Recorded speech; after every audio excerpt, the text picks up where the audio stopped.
예, 안녕하세요. 좋은 아침입니다. 네, 우리 기도하고 새롭게도 시작하겠습니다. 하나님 감사합니다. 오늘도 저희들에게 새날을 주시고 주님 앞에 첫 시간을 드리게 하시니 감사합니다. 비가 오는 궂은 날씨이지만 하나님께서 생명의 비를 주심을 감사하며 오늘도 하루를 주님 앞에 올려드리오니 주님께서 말씀으로 저희들을 인도하시고 기도 가운데 하나님의 거룩한 뜻을 저희들이 깨닫고 그 말씀의 뜻을 찾아갈 수 있도록 성령님 도와주시옵소서. 예수님 이름으로 기도합니다. 아멘.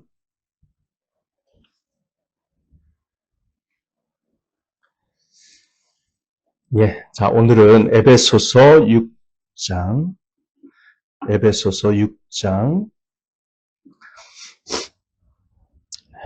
1절부터 3절까지의 말씀입니다. 에베소서 6장 1절부터 3절. 3월 4일 수요일 말씀입니다. 6장 1절. 자녀되니 여러분, 주 안에서 여러분의 부모에게 순종하십시오. 이것이 옳은 일입니다. 네 부모를 공경하라고 하신 계명은 약속이 딸려있는 첫째 계명입니다. 네가 잘되고 땅에서 오래 살 것이다 하신 약속입니다. 아멘. 자, 에베소서 6장 1절부터 3절, 이제 에베소서의 말씀이 가족 안에서 더 확장이 되고 있습니다. 부부에 대한 말씀, 남편과 아내에 대한 말씀을 길게 다루었고요. 그리고 자녀에 대한 말씀을 주고 있는데요. 구약 성경의 핵심 내용을 요약해서 저희들에게 전해주고 있죠. 자, 저는 이제 중학교, 고등학교 시절 교회를 다니면서 가장 두렵기도 하고 또 어렵기도 하고 소망이 있는 말씀이기도 했던 성경 구절이 바로 이 구절이었습니다. 두려웠다는 것은 내가 부모님께 순종을 하지 않으면 나는 실패하겠구나. 여기 약속의 말씀에 정반대로 가는 거죠, 인생이. 부모님에게 순종하는 자녀는 잘 된다고 그랬는데 나는 계속 실패를 반복하는 인생 살 수밖에 없겠구나.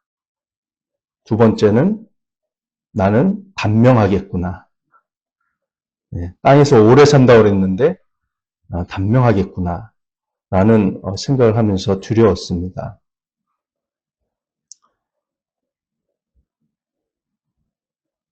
그리고 어려웠다는 것은 부모님께 순종하는 것이 주 안에서 순종하는 것이 옳은 일이라고 6장 1절에 되어 있지 않습니까?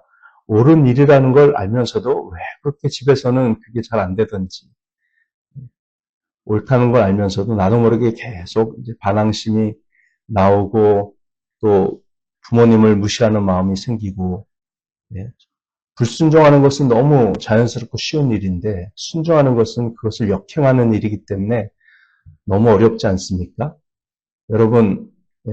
여러분께서 자녀들을 기르시면서 혹은 교회에서 어린아이들을 가르치고 인도하시면서 불순종하라고 가르쳐 보신 적 있나요?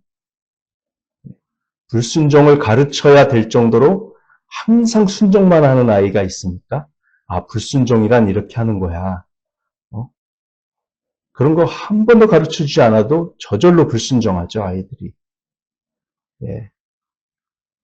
그냥 불순종은 본성입니다. 우리가 타락하고 저주받은 인간들의 본성이 바로 불순종입니다. 그래서 가르칠 필요가 없고요.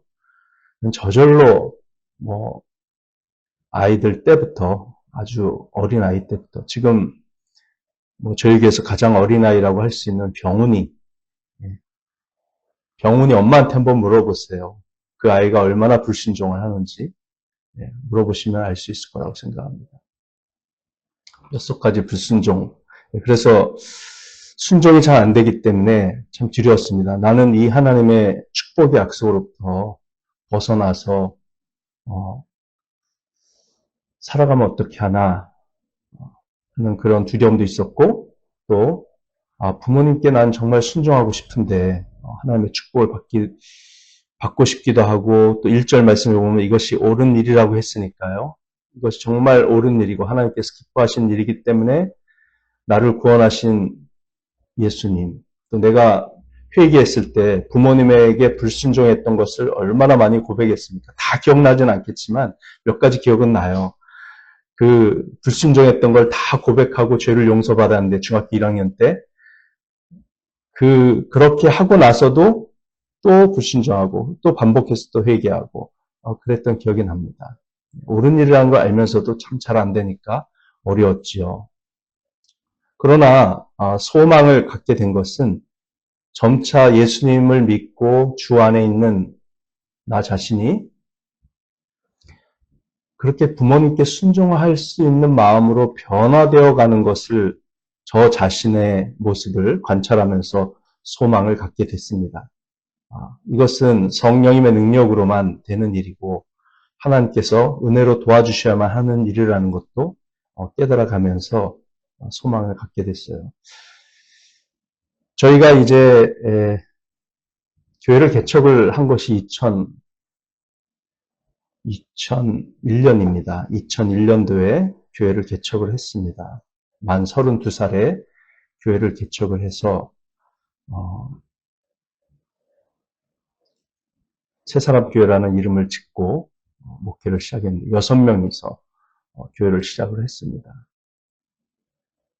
6년 반을 목회를 했을 때는 그렇게 규모가 있는 교회가 아니라 아주 작은 교회였습니다만 저희 교회를 통해서 다 구원을 처음 받은 신자들이 90%가 넘을 정도로 전도도 열심히 했어요. 장년 성도가 35명, 주일학교 청소년들이 55명, 이렇게 그래도 좁은 예배당이 항상 북적북적한 그런 교회였는데 저희가 그 교회를 개척을 하면서 개척교회 목사들이 겪는 어려움들을 고스란히 겪었습니다.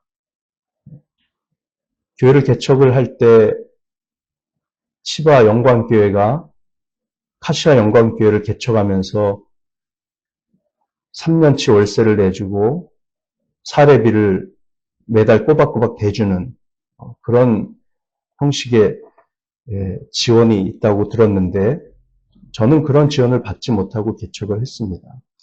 개인 후원자들이 도와주어서 그렇게 교회를 개척하게 됐고 또 저도 강의를 하면서 제 스스로 그 생계에 필요한 돈을 마련해 가면서 그렇게 교회를 개척을 했어요. 그래서 항상 외부 지원과 제가 강의를 해서 얻는 수입은 제가 우리 교회에다가 다 헌금을 드리고 우리 교회에서 받는 사례비는 제가 받아서 드리는 헌금의 절반 금액이에요. 항상. 100만 원, 120만 원만 받고 생활을 했습니다. 저희가. 이제 개척할 당시에는 큰아들이 5살, 그 다음에 둘째 아들 연수가 2000년생이니까 2살이네요. 6살, 2살, 6살, 2살 이렇게 됐고 개척하고 그 다음에 셋째 아들 현수가 태어났는데요. 100만 원씩 받아서 살 수 있는 집이 뭐가 있겠습니까? 보증금도 없지요. 저희는 이제 반지하집에 월세를 살았습니다. 반지하집에서 냄새나는 그 곰팡이 피는 그런 집에서 월세를 살면서 교회를 하나 정말 하나님 앞에 세워보겠다는 열심으로 그렇게 살았고 또 우리 전도사님 당시 50세 정도 되셨던 것 같은데 그 전도사님은 보험 설계사셨어요. 그런데 보험 설계사 일이 신통치 않기도 했지만 교회에 대한 열정이 대단하셨죠. 그래서 우리 교회도 빨리 성장을 해야 되고 전도사님의 생활도 안정돼야 되고 그래서 저보다 훨씬 더 많은 150만 원의 그 사례비를 책정을 하고 풀타임으로 전도사님도 일하고 저도 100만 원 받고 풀타임으로 일을 했지요. 그렇게 해서 교회가 세워진 겁니다. 그 전도사님은 매주 150명, 200명의 전도 대상자들에게 사랑의 편지, 이슬비 전도 편지를 쓰시면서 열심히 전도를 하셔서 그렇게 해서 저희 교회가 세워졌던 기억이 납니다. 그런데 반지하집에 살면서 이 똘망똘망한 아들 셋이 있지 않습니까? 그런데 전도사님 사례비를 항상 드릴 때면 교회가 마이너스 되는 거죠.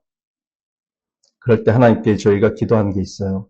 하나님, 우리는 이렇게 가난하게 살 수밖에 없지만, 그래서 이 아이들에게 해줄 수 있는 것은 너무나도 제한적이고 부족하지만, 영적으로는 참으로 부유한 가정으로 살고 싶습니다. 우리 아이들에게 성경을 암송을 시키고 가정에서 기도하고 예배 드리는 것이 무엇인지를 가르치겠습니다. 하나님께서 이 아이들의 삶을 책임져 주십시오. 책임져 주십시오.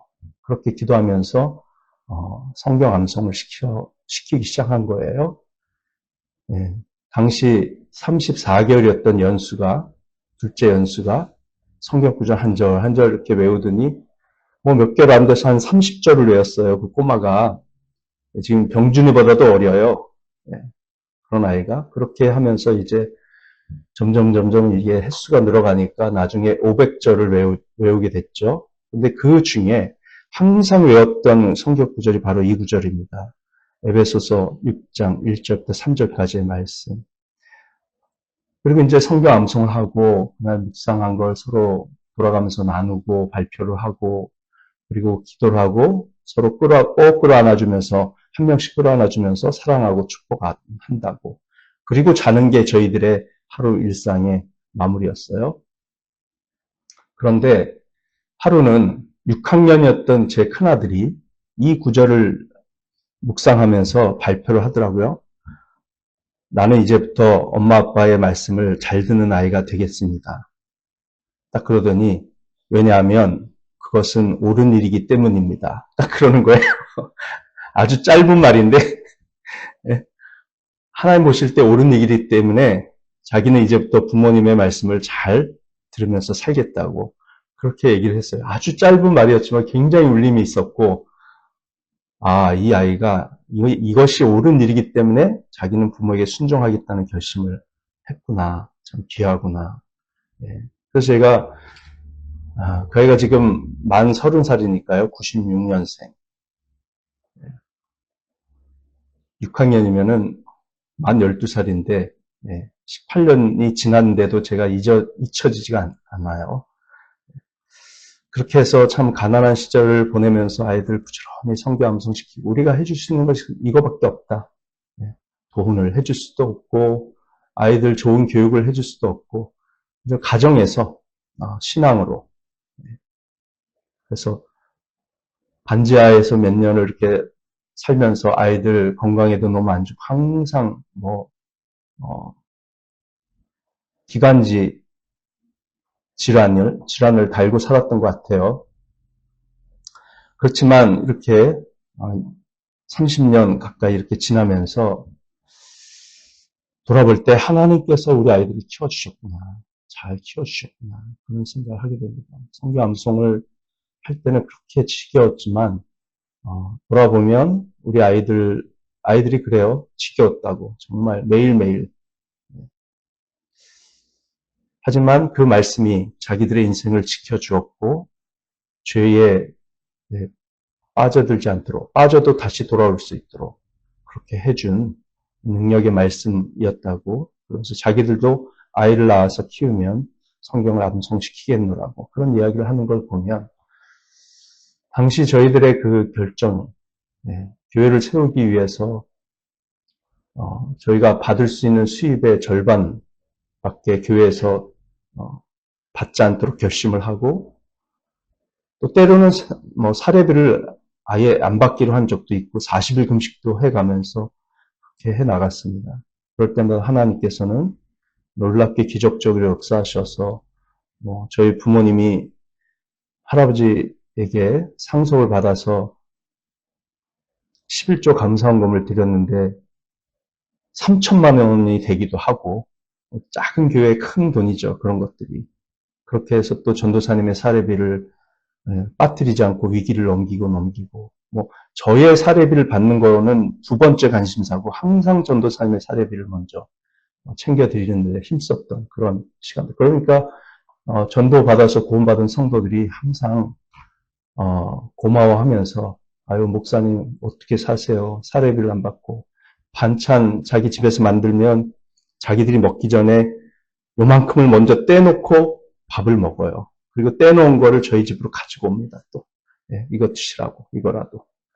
그리고 저희들은 그렇게 할 때 사례비 안 받았을 때 냉장고에 보니까 뭐 냉동식품 얼었던 게 몇 달이 됐는지 뭐 1년이 넘었는지 모르겠지만 그걸 다 하나씩 빼서 이렇게 먹는데 살짝 냄새는 났지만 먹을만 하죠.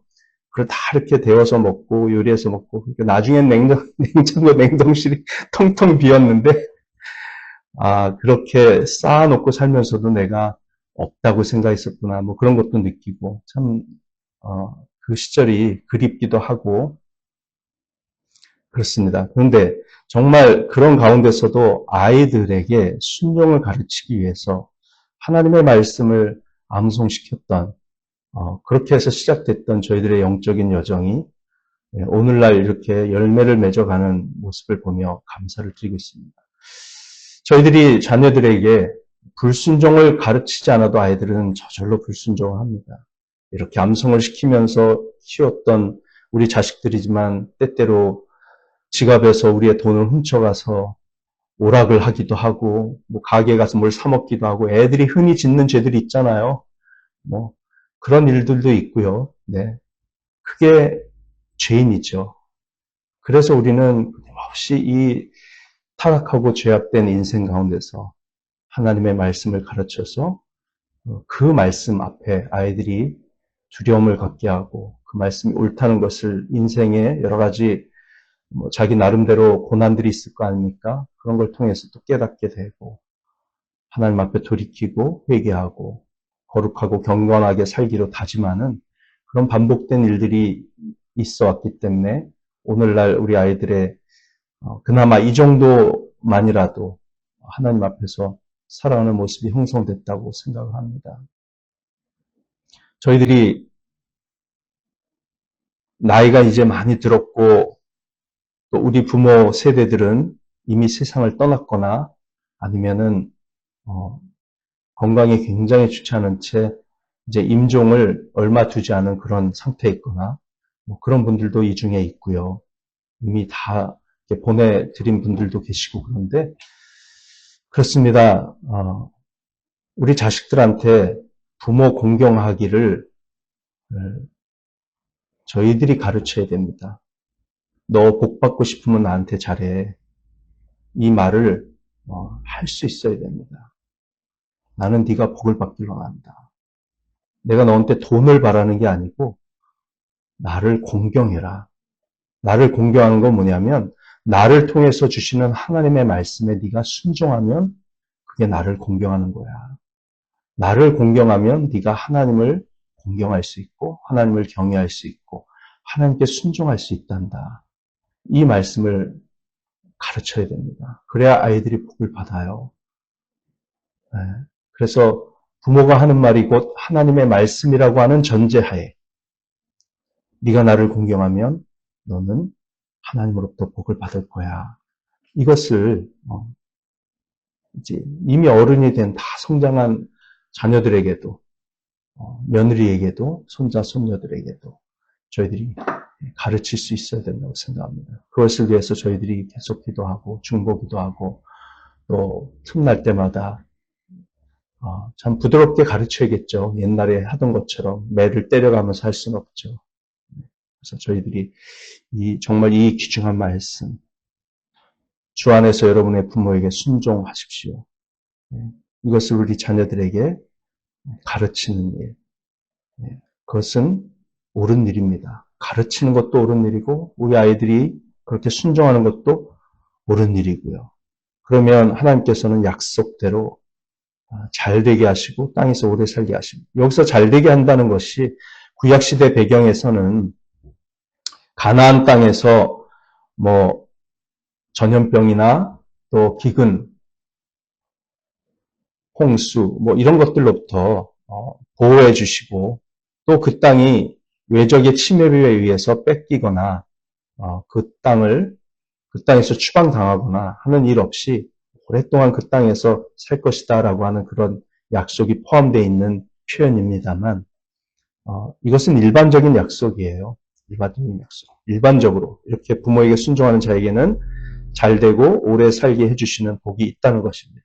특수한 상황에서까지 다 적용되는 말씀은 아니죠. 여기서 특별히 잘 된다라는 것은 하나님과의 관계가 지속되고 또 거룩한 성품이 유지되고 또 땅에서 오래 살 것이라고 하는 약속의 가장 궁극적인 성취는 하나님 나라 아니겠습니까? 우리가 여기서 살면 얼마나 살겠어요? 하나님 나라에서 영원토록 사는 것, 그것이 궁극적인 약속이라고 저는 믿습니다. 왜 부모에게 순종하면 천국에 간다고 말할 수 있느냐? 이것은 바로 신명기 6장 4절부터 9절까지의 말씀을 배경으로 하고 있기 때문에 그렇습니다. 그렇게 모세를 통해서 하나님께서 자녀들을 항상 부모의 말씀에 순종하라고 가르치고 또 가르치고 또 가르치고 했던 이유는 바로 부모를 통해서 구원의 하나님을 배울 수 있기 때문에 그렇습니다. 부모님을 통해서 배우는 하나님, 만나는 하나님, 경험하는 하나님이 너무나도 중요하기 때문에 그래요.